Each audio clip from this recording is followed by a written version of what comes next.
Hi, it's Vernita, the host, the founder of SWAT, the survivor in me that helps me advocate for others. Don't be a silent victim. When the hitting starts, get you a paper trail by calling the police. Don't feel guilty for having him arrested. Don't fall for the I love yous, the honeymoon periods. Don't look like this again. Don't take yourself through these cycles. Become an advocate, a survivor. I started SWAT for you. I am your advocate. Tune in tonight as we spread awareness for domestic violence.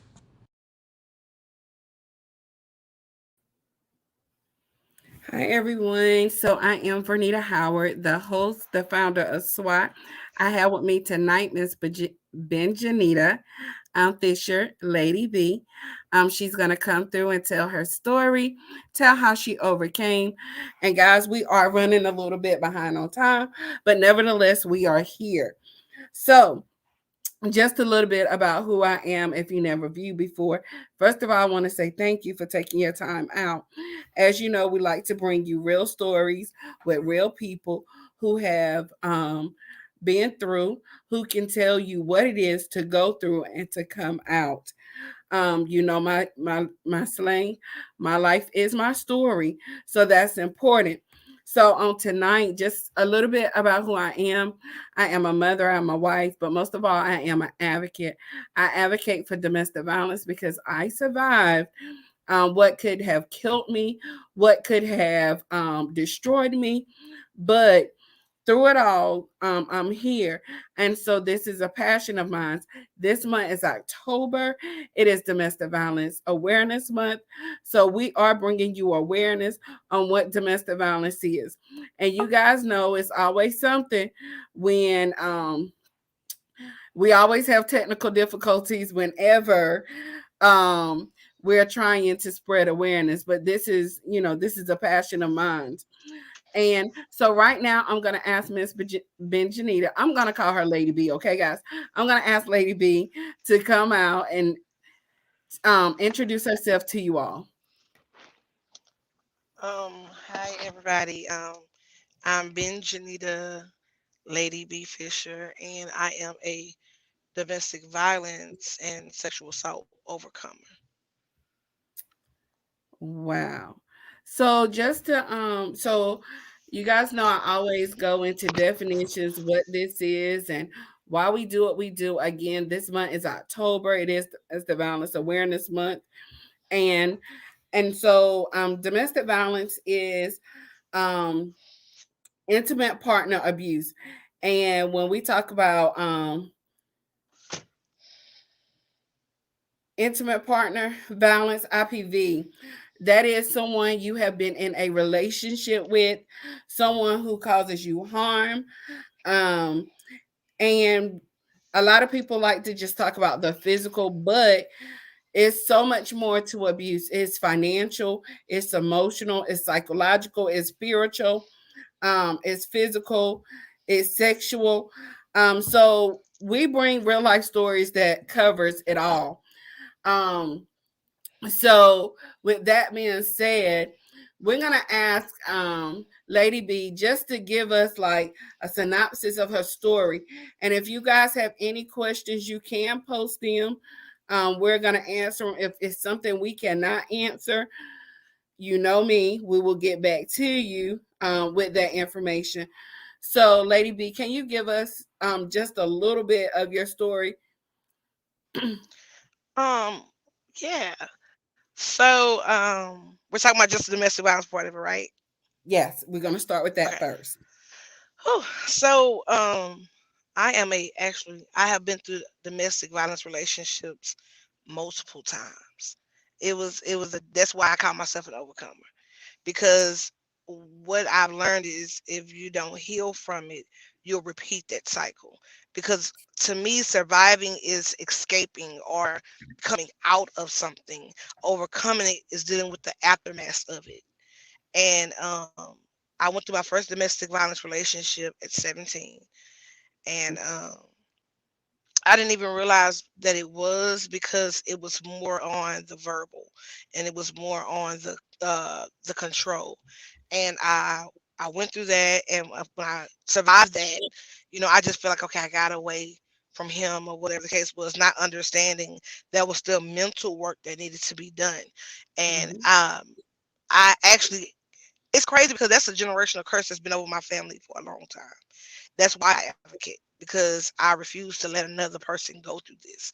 So after I went through that one, I kind of stayed sky free for a little bit to only attract another Wow. domestic partner, and it became to where now I'm going through it a lot, but this one is like financial control and physical. And so it's like, oh my God, I gotta get out of this. At that time, I still was like a very vibrant person, and I still dreamed a lot at this time. And so I was able to walk away from that one because, I still kind of had my self-esteem intact. Well, by this time, I meet my children's dad, and this is where it really become the kicking and the choking and the financial abuse and the mental abuse, and the self-esteem is leaving. And it was just like, wait a minute, to the point where I literally had lost my identity now. I didn't know who I was. It was so bad that um he was almost my identity because he had taken that from me. And so, I went through that for a little while, and having children with him was so big to me that consider myself staying for my children. And then I had to realize, well, you're not teaching them, well, obviously I had my baby because I only had one child at the time. I'm like, well, you're not teaching her what to, expect. I mean, what to accept. You're teaching her that she can just take anything off of anybody. And I had to really think about, like, do you really want her to learn this? And when I ended up being pregnant the second time, I left. And again, it was just a surviving thing. So I kind of Before like you stayed. Go ahead. Let me ask you a question before you go in deep. So one thing you stated was you lost your identity. Can Hmm. you explain how you lost your identity? Because some people, they'll say, "Well, how you lose your identity? You know who you are. You know your worth. And these are things that you should know." But at seven, so you was about 17, 18 now, right? We back now. I Yeah, had a we back. connection issue over here too. Okay, so I didn't, like I said, this is stuff that I realized after I came out. So when I sit back and I think about it, the way I would say losing, I lost my identity was, I can't. So anytime you let a person have more control over you than you don't have say so of yourself. That's a part of losing your identity. Then it gets to the point where you start doing things to satisfy them more than yourself. And people think it's crazy, and because I've experienced it, I won't agree. I would have if I had not gone through, is sometimes you can become addicted to that. You know what I'm saying? Because it's an acceptance thing. You mistake it for love if you didn't have the right kind of love. Then you start going through, well, they make you feel like you need them. And then it's like a more validation. So now it's almost you can't operate without them. So that's something you literally have to detox, fast, pray, or meditate, or whatever it is that you do to get out of your system. Because just as drugs can become an addiction, pain can become an addiction as well. That is so true. Um, Another thing that you touched on was generational abuse. And in our community, we don't want to talk about the generational curses. I mean, Right, I right. keep it real. This is where, we just keep it 100. We keep it real with people. But when you see something that is a repeat cycle over Mhm. and over in your family, um, somebody got to say enough is enough. Right, And right. you have children now. So how many children do you have? I have three, but I only have Three. one daughter. Right. Okay. And So honestly, see, I'm often say honestly, with me, my mom never. I never saw my mom go through domestic violence. Right, and to know that she went through it under my nose was very hard to process.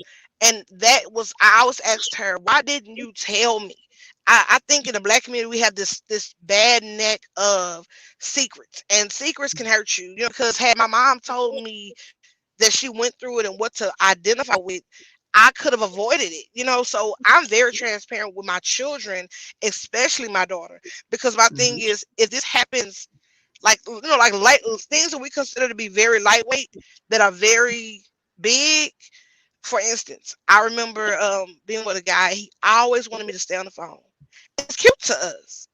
But when you really think about it, oh, I can't, I'm gonna call you back. No, no, just put the phone down. So you catch yourself putting the phone down so they can see you, and you know, and it's like, no, that's control. Like that's the red flag. Mhm. And you know, people don't talk about that kind of stuff, so you don't know it. You know, and And I'm we like, think well, it's cute.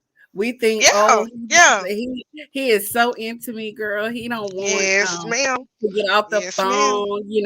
I can't do anything. He's always calling. That right there is a red flag alone. So I want to say to people that's watching, it's okay for your significant other to call you. That's not what we saying. But when it comes Right, to a point where they have to control your every move, um, right, they have right. to dictate where you go, dictate who you are around.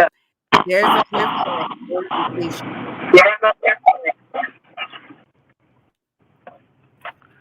So, Right. Lady B, go ahead and finish telling us more of your story.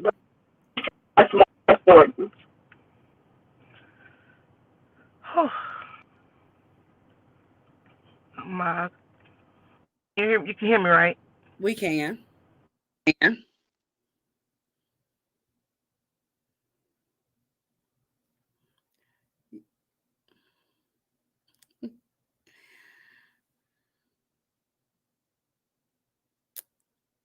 You actually went out.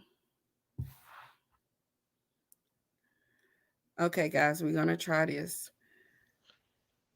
Okay, I can hear you speak now. now. Okay, I hear awesome. now. Okay, All yeah. right. So I was saying my kids there. So yeah, so I left when I got pregnant the second time, and when I left, you know, I just kept hearing, "Oh, you're gonna be you a survivor, you're a survivor, you're a survivor," but nobody ever explained to me the mental torment that I dealt with. You know, and nobody ever told me that, you know, you don't, when you leave, there's still work that has to be done afterwards, and nobody There's a ever told lot me, of well, work. hey, yeah, a lot. Nobody never told me, well, you need to go through this episode. So I was so used to being in relationships that now I was looking to replace him. You know, it wasn't Mhm, like, okay, well, let me take our time for myself. That wasn't even something that stayed in my head because he had given me so big of a void. I now needed somebody else to fill that. You know, mhm, so I ended up becoming with getting in a relationship with somebody else, and I actually married this guy, and hurt people. And every shortcoming that he had, you know, I would let him know. And I was very bitter and broken, and I didn't realize it. And I didn't even love this man, and we wasted a lot of years together. You know, and he wasn't abusive, but he was and this it's kind of sound bad. He was kind of sorry, and so it was like now my mentality was, well, at least he's not hitting me. At least he's not belittling me. And I learned that now I have started to settle. So my self-worth had went down. And I didn't mhm. know how to come out of that because that was safe for me because now nobody's putting their hands on me. You know, and so it was like, okay, you know what? I had made up my mind. I'm not letting another person put their hands on me. I can't take this no more. Like that part is not even an option. But I had not got the self worth that I needed. So I encountered another time with my kid's dad after leaving my spouse, and we had a rendezvous, and I fought him back. And I thought when I fought him back, I was gonna be happy, you know. But it was still things that needed to be done. It wasn't about being able to show him that I could fight him because he had took something from me I couldn't get back. It seemed as so. I moved away, and I feel like, okay, I'm gonna go away. And you know, we have a tendency of thinking starting over means you have to run somewhere or whatever, and you still taking the problem with you. You know, Exactly. so I got into a program and with a mentor because I had realized that I had a very bad self-sabotaging spirit because I didn't see myself, you know, where I should. Everything that I touched, I might have been good at it, but it was always like a know my full potential because I still hadn't learned that value of who I was. And so I had actually gotten to this the last relationship that I was in, and he wasn't physically abusive, he wasn't even verbally abusive, but he was controlling. It Mhm. was like you can't go to the restroom by yourself, you can't go to the store by yourself, you can't take a bath by yourself. So I started to say, maybe it's me. But Mm. it was me. It was I was unhealed and I was attracting the same kind of man in a different form, in a different face, in a different name. So I was like, you know what? I started to pray about it because I was losing my mind and I was literally dealing with wanting to just escape the world. And I didn't like this dark place that I was in. I was a girl who always dressed up. I always groomed, and all of a sudden now that was so far behind me. I couldn't even get myself to look at myself in the mirror, and I hated the person I saw in this mirror. And so I got tired of that one day. I just said, you know what, something gotta give. So I started like journaling, and I started to like write letters to the people who had hurt me. I Mm. never gave it to them, but it was for me. So I started to write these letters, and I realized you are full of venom and you're full Mm. of poison, and you can't even give no man the love that you want to give until you heal this. And so I said, you know Mhm. what? Well, somebody suggested, why don't you kind of like stay single for a while? And I was like, because that was so odd. And I said, you know what? I heard God say it's time to do a self-love journey. And I was like, huh? So I started to just pray and ask God, what was it exactly that you wanted me to do? Mhm. And so he started to tell me, number one, you have to release. So I started to release myself. Then I started to like admit that things happened.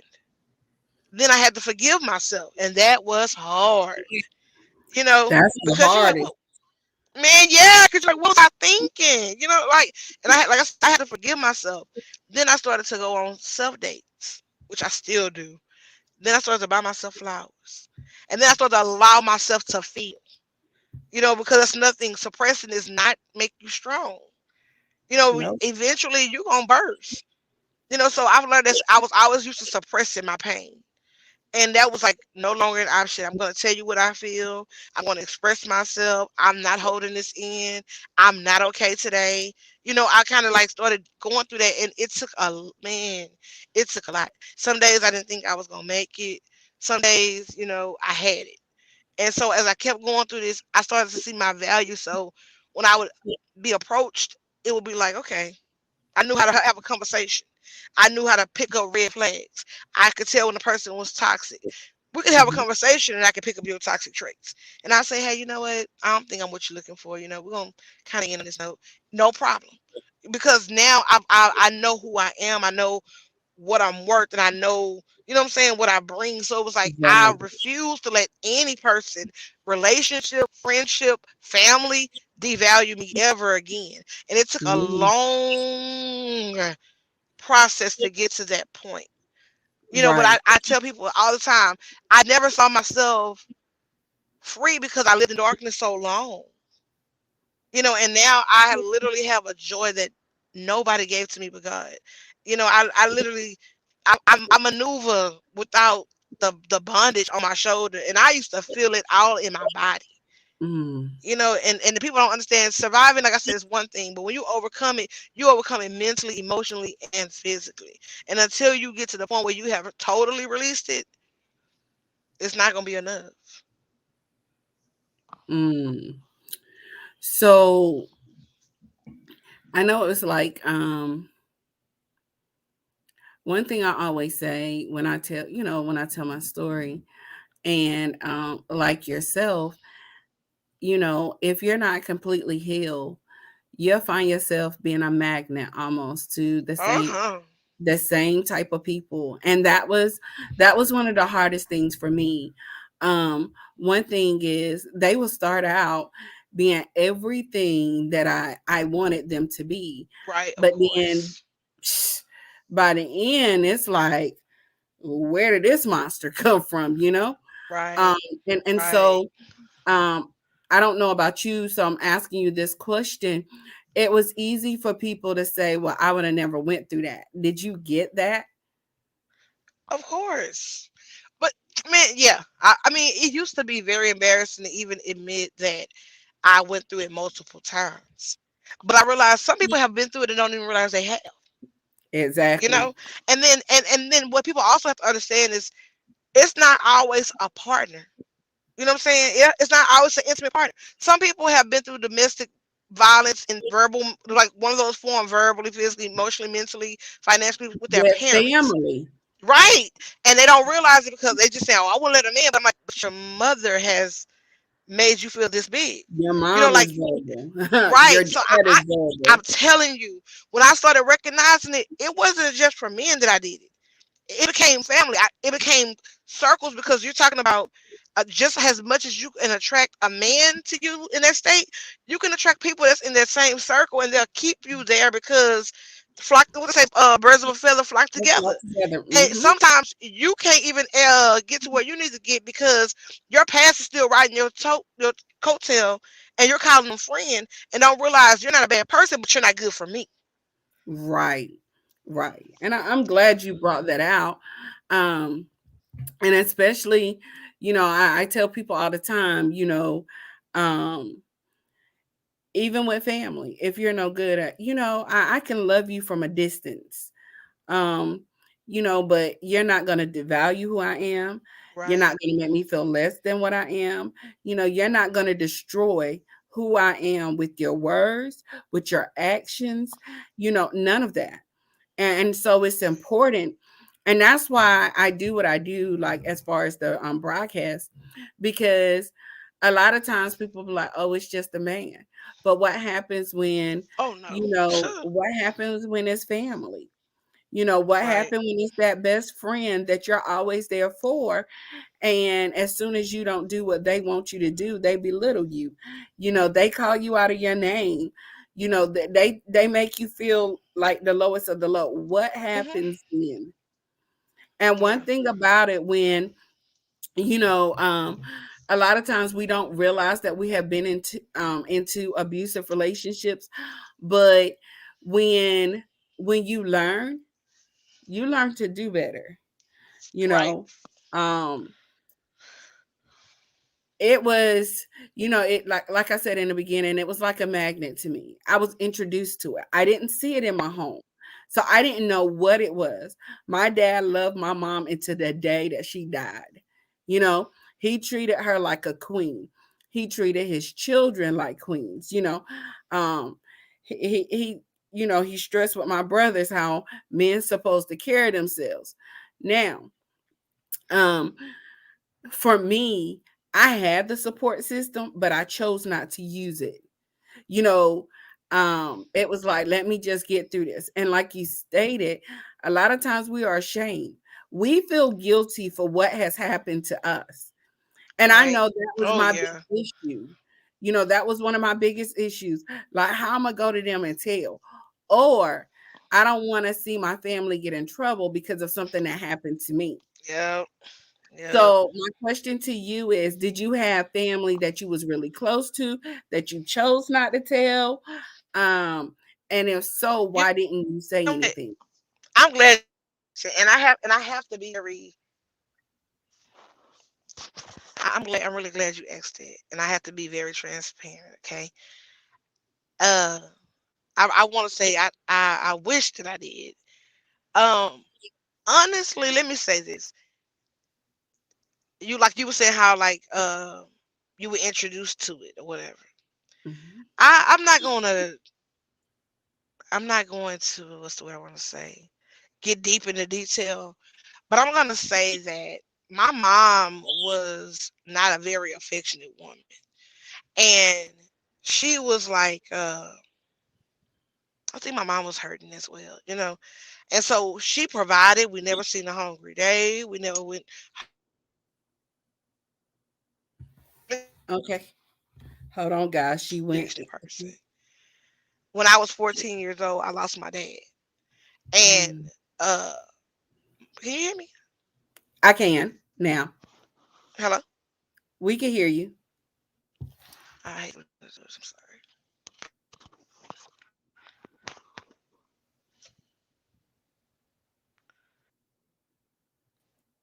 Okay, we can hear you. Okay. What's the last thing you heard me say? When you was 14, you lost your dad. Right. And nobody considered that to be a big thing. Everybody don't grieve the same. And I think it was treated like, you're gonna get through it. He's in a better place, but nobody understood. My dad treated me like a queen.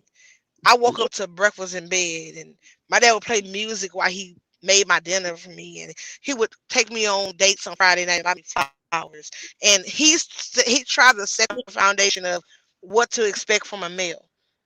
But here I was at 14 when it's really the biggest, and I lose my dad. I also Mm. experienced my first sexual assault months after my dad died. And it was like I just felt like the world was just on my shoulder. How do I deal with this thing now? And it was so crazy because when I told, I got bullied for telling what happened to me.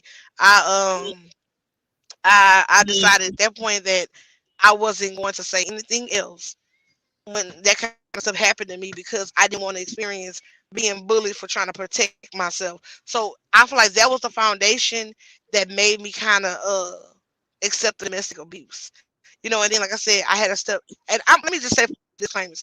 I feel like when we as women are adding in stepfathers to our house, we have to make sure that man is beneficial to us and our children. You know what I'm saying? Because him just being there for you is not enough. Because you were a package deal. And I had a Mhm. stepdad that was he was into my mom, but we were just there. For as long as I feed them, they all right.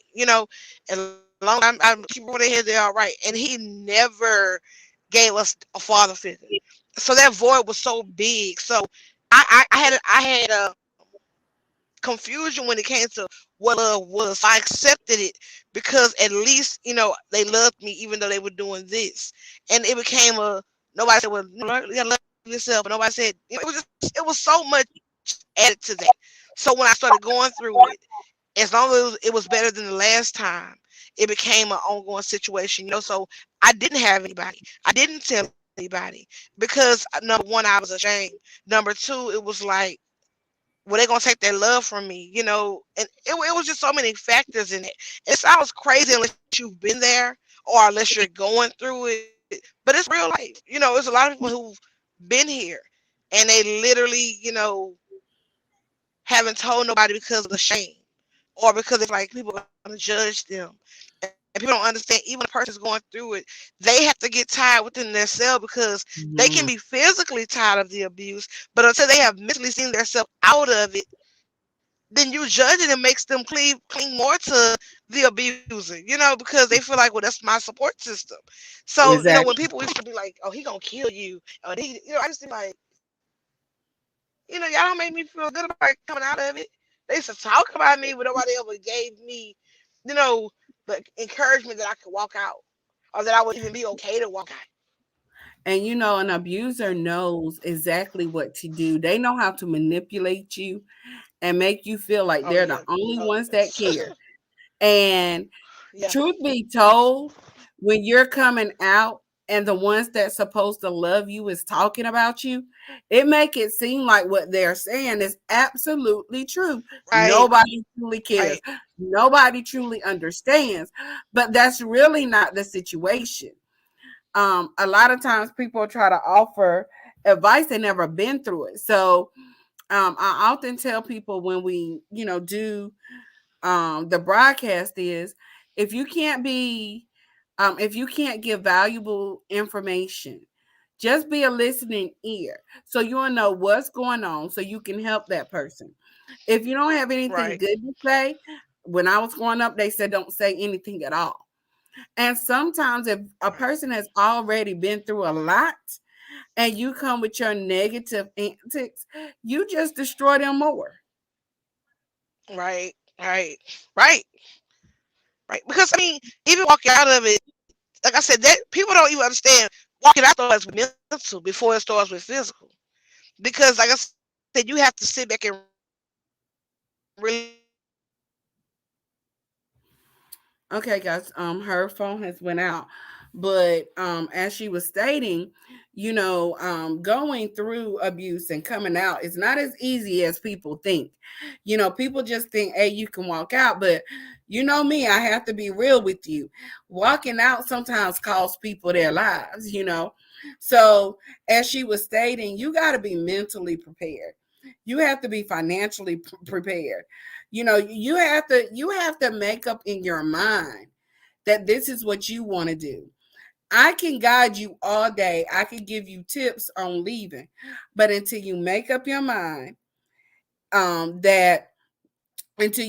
mind that it's something that you want to do, it's nothing that I can truly do to help you. Um, so we're gonna give her a few minutes and see if it let her connect back in. But guys, I want to say to anybody who's watching or anybody who has watched tonight, I hope that this information truly help you.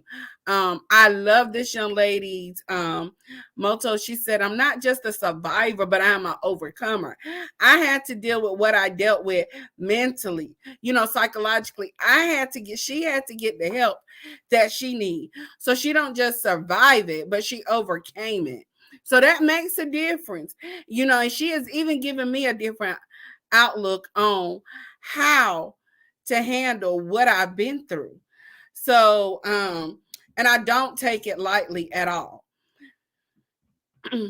So we're just waiting to see if she comes back in. But if you guys have any questions, please let us know.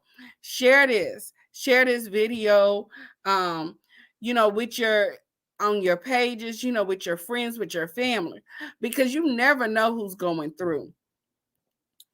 And could you imagine losing your dad? I mean, shortly after being raped and abused, and then accepting abusive relationships, one after another after another. It's not easy. I know for me it wasn't easy, so I can't imagine if it was easy for any of us. But if you survive, you have your life. Allow your life to speak volume. Advocate. Tell your story. Your story can help somebody else get through what they've been through. So again, we're gonna go ahead and close this session out. But again, you guys have heard her story. SWAT information is scrolling below. Within the next couple of days, we will be posting. We have our popcorn drive. So we ask you guys, this is a fundraiser that we're doing on behalf of SWAT to raise funds. So we're going to ask you guys, as we post the links on our different pages, as we post the link on our website, as we post the links on our Facebook, Instagram, all our social media pages. If you don't do anything but buy one pack of popcorn, just go through, share with your friends, your family. It do take money to do what we do. It take money to support the survivors. It takes money to do everything that we do. So we ask that you support us. If you don't want to purchase popcorn, you can go to our website, www.survivorswiththetestimony.org, and you can donate through there. You can donate through Cash App, which is # SWAT Inc. 2020. So again, guys, follow us on Facebook, Twitter, YouTube, you name it. It's all SWAT Inc. 2020. So guys, thank you so much for tuning in tonight. And for those who are going through an abusive relationship, you deserve more. If you're thinking about leaving and you're scared, you don't know what you need, you can find the information on our website. But just to give you like some key nuggets, some key corners, your important documents, birth certificates, social security cards, identification, extra clothing, the children doctor records, your doctor records, a list of your medications. Those are just a few things, that you need. But I will tell you that love shouldn't hurt. And you don't deserve to be hurt. So I want to say to you all, you guys have a blessed night. And thank you so much for tuning in.